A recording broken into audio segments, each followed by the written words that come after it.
jogo de maneira assim quase que irretocável, né? O Paiva destacava que houve uma dificuldade do Vasco em conseguir sair jogando pela pressão que exerceu o Atlético Goianiense quando o Vasco tinha a bola no campo de defesa. Esse gol do Emiliano Rodrigues sai no começo do jogo, a impressão que o segundo gol sairia naturalmente. É que o Atlético também perdeu muitas chances, né? O Mancini, depois do jogo, o técnico do Dragão, falou que o time até teve muito capricho para fazer gol. Em alguns momentos, um jogador procurava o outro, ninguém finalizava. E aí quem faz você, faço eu, ninguém fazia. Então, até pelas circunstâncias do jogo, sobretudo no primeiro tempo, o empate para o Vasco ficou muito bom em Goiânia. Trouxe definição para São Januário e não perdeu um jogo que era para perder. Empate para o Vasco para levantar as mãos para o céu e para tentar garantir a vaga semana que vem em São Januário. Preocupa de alguma forma, Eugênio, o desempenho do Vasco ontem ou faz parte aí do meio de temporada? Não, enquanto desempenho preocupa, né? Porque mesmo que estivesse jogando fora de casa, e a gente sabe como o Atlético é mais forte em seus domínios, o Vasco deveria ter mostrado mais futebol. O Vasco teve uma arrancada muito boa com o Rafael Paiva e nas últimas partidas, somando aí Campeonato Brasileiro e Copa do Brasil, não está se achando. Talvez ele esteja encontrando alguma dificuldade em encaixar os reforços, né? O Felipe Coutinho ainda não está na forma física ideal, e a gente começa a ver isso, né? O Emerson Rodrigues ainda não conquistou a torcida do Vasco, e o time se perde um pouco daquela pegada que ele tinha, tem também o desgaste. Então, soma isso tudo, fica difícil. E o Atlético joga a vida dele ali, né? O Atlético é lanterna do Campeonato Brasileiro, precisa muito passar para se manter vivo na Copa do Brasil, até para ter mais arrecadação. E agora, faltou a eficiência para o Atlético. O Atlético teve, como você já falou, 26 finalizações, teve várias chances. Curioso é que o Vasco teve mais posse de bola. Sim. O Vasco teve quase 60%, 59,6%. Quase 60% de posse de bola. Só que o jogo aconteceu muito no campo de defesa do Vasco. Inclusive essa posse de bola do Vasco. O Vasco tentando trocar passes ali, perdia e rapidamente o Atlético chegava para finalizar. Isso é um problema, o Vasco não conseguiu corrigir. Fala, galera do Vascão! Cara, que jogo, hein? Vasco está com a mão, com o pé na classificação, né? Eu acredito que esse empate aí foi muito bom. E de novo, né, pessoal? A melhor dupla do Brasil nos dias de hoje. Vegete e Lucas Piton e vice-versa, né? Quando esses dois se encontram, um acha o outro, né? Quando o Lucas Piton acha o Vegete, na maioria das vezes sai gol. Na maioria das vezes a bola entra lá ele. Vamos lá ver mais um vídeo que a imprensa tem a falar sobre esse jogo. Antes de soltar o vídeo, já quero pedir o seu like. Se ainda não for inscrito e puder estar dando essa força, essa moral pra gente, eu agradeço. Bora lá assistir mais um cortezinho top. Isso é um problema, o Vasco não conseguiu corrigir, mas contou em alguns momentos com defesas do seu goleiro, Léo Jardim, em outros momentos com a ineficiência do ataque do Dragão. O Dragão ontem estava sem fogo, Abel. Eugênio, com uma dupla que tem sido decisiva, né? Essa dupla Piton e Verratti para o Vasco, ela é uma dupla que garante muitos pontos para o Vasco. Ou garante jogos mais difíceis, garante vitórias mais improváveis. Ontem, o Piton cruzando o gol do Verratti, que é um gol difícil para um centroavante fazer, como ele pega de primeira ali, mesmo ele na área, né? É um gol para poucos ali. Foi bom você tocar no assunto, Prati, porque eu fui levantar no ESPN Trumídia. Não temos aqui números de campeonato carioca, tá? Então, são números do Campeonato Brasileiro do ano passado, o Verratti chegou no meio do ano, desse ano em Copa do Brasil. Foi a 4ª assistência do Piton para o Verratti. Parece até que tem mais, né? Sim. 4 assistências são, na verdade, 33 cruzamentos ao longo dessas partidas do Piton para o Verratti, a 4ª que termina em assistência. O Piton tem 7 assistências nesses jogos, excluindo o campeonato estadual, 4 delas para o Verratti. Sabe por que eu imagino por que a gente tem a impressão que tem até mais do que você trouxe aí, os números? Porque tem também aqueles cruzamentos em que o Piton cruzou e o Verratti não fez o gol, porque o goleiro adversário defendeu. Mas foi na completou, trave. né? Mas é aquela jogada, eu estava pensando, antes do Prat chamar o assunto dessa dupla, Piton-Verratti, tem feito sucesso, É aquela dupla, aquela jogada que o adversário já sabe. Vai ter durante o jogo o cruzamento do Piton pro Verratti. Mas não consegue marcar. Até porque é uma das poucas jogadas que o Vasco tem como segurança, né? Até porque... Não tem muitas outras. Até porque, né, meninos, nem sempre o Piton ele vai ser o cara que vai para a linha de fundo para cruzar. Ontem, por exemplo, ele foi construindo ali, entrando mais ali para a faixa central para fazer o cruzamento. Ele não estava tão aberto, então você não sabe aonde vai acontecer. Ele tabela construindo por dentro. Então, isso dá também um fator diferente. Você sabe que o Piton é um cara que tem a ideia ali de usar muito o corredor pelo lado esquerdo, né? Ele é o ala, ele joga como lateral, mas é muito mais um ala. O professor já citou isso algumas vezes. E é isso, ele se posiciona em vários lugares ali pelo lado esquerdo. Por mais que o adversário saiba que vai vir, ele não sabe por onde vai vir. E muitas vezes até é o Piton que está ali próximo da área para fazer a finalização, né? Porque às vezes vem do lado direito também alguma inversão de jogada, ou até mesmo ele chegando numa tabela para finalização. O Piton cruza, olha, tem 3 jogadores do Atlético Goianiense perto dele. Um atrás e 2 na frente, mas ninguém consegue chegar e evitar esse cruzamento. A finalização do Verratti, na minha visão, é maravilhosa. Sensacional. É de quem sabe muito e de quem está em ótima fase. Essa finalização do Verratti me lembra muito o Cano do ano passado. Sabe? Aquela bola que tem vários jogadores que iam se complicar, ia tentar dominar. Não vou lembrar exatamente quantos jogos que ele não fazia gols, mas ele vinha ali num jejum meio indigesto. Para um atacante do nível dele, que está sempre ali, e a gente vê os números do quanto ele é importante, não só individual, mas coletivamente para esse Vasco, que vai se ajustando com o Paiva. Ontem ele salvou a noite do Dodô da Colina, que estava... Tava mesmo.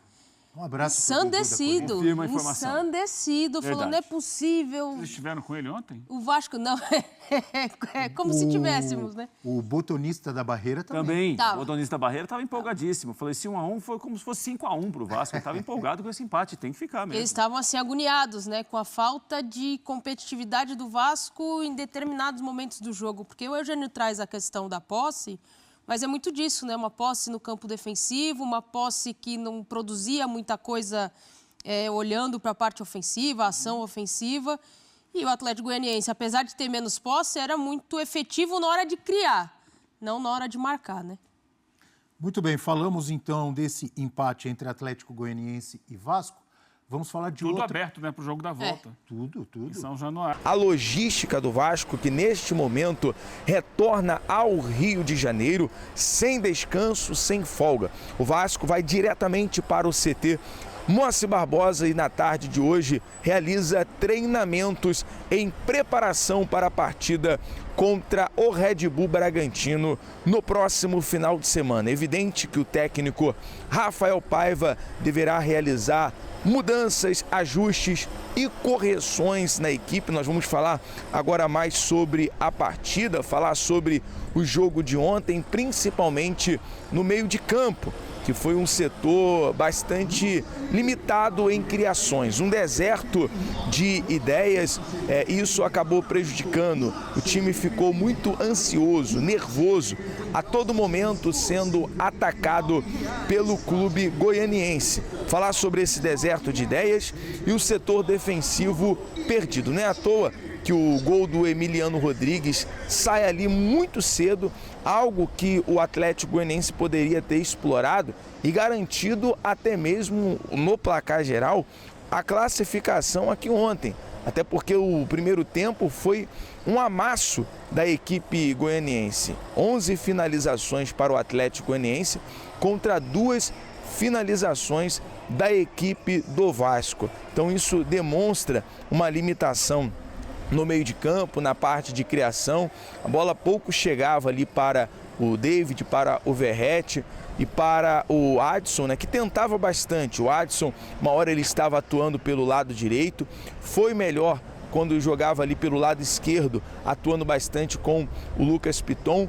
Porém, ontem o David muito abaixo na partida, o David teve poucas oportunidades e quando teve, não soube aproveitar. E também do lado ali do Adson e o Verratti, o Verratti pouco acionado no primeiro tempo, até por conta da questão do meio de campo muito mal, muito abaixo. E o setor defensivo nem se fala, né? De última hora, o técnico Rafael Paiva tem que sacar o Maicon da zaga. O Maicon não foi titular na partida por conta de dores, até mesmo ele foi reavaliado desde o jogo contra o Grêmio. E nisso vem o Robert Rojas para a zaga. Ele é zagueiro de ofício, mas demonstrou ontem também estar muito perdido, né? O gol do Emiliano Rodrigues sai numa falha dele com o Paulo Henrique. E daí foi um primeiro tempo, como eu disse, de muito amasso do Atlético Goianiense, onde o Vasco teve mais sorte do que juízo.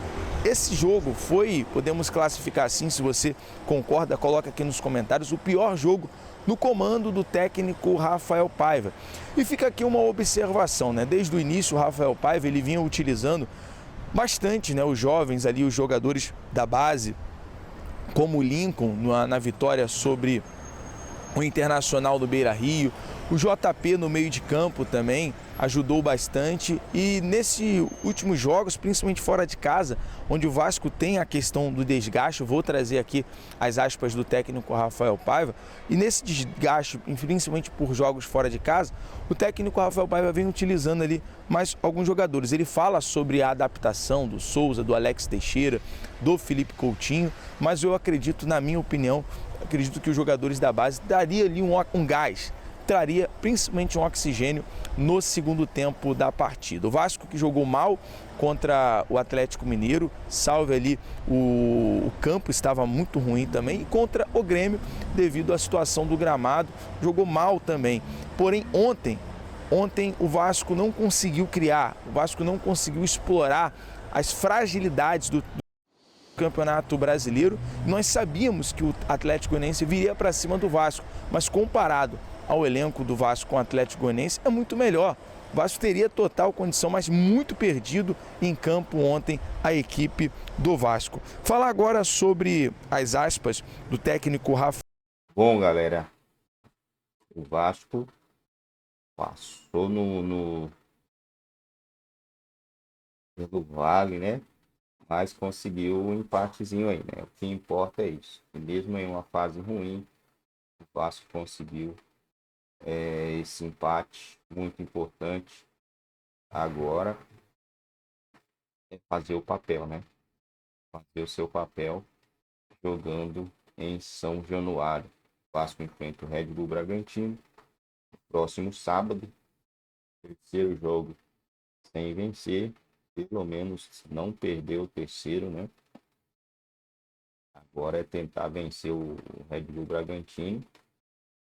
O Vasco vai jogar na terça, cara. Podia jogar na quarta, não, velho? E sábado, o Vasco joga no sábado. Tem o Campeonato Brasileiro. Segunda, terça. Por que não pôs na quarta? Parece perseguição, né, velho? É sacanagem, né? Vai entender esses caras.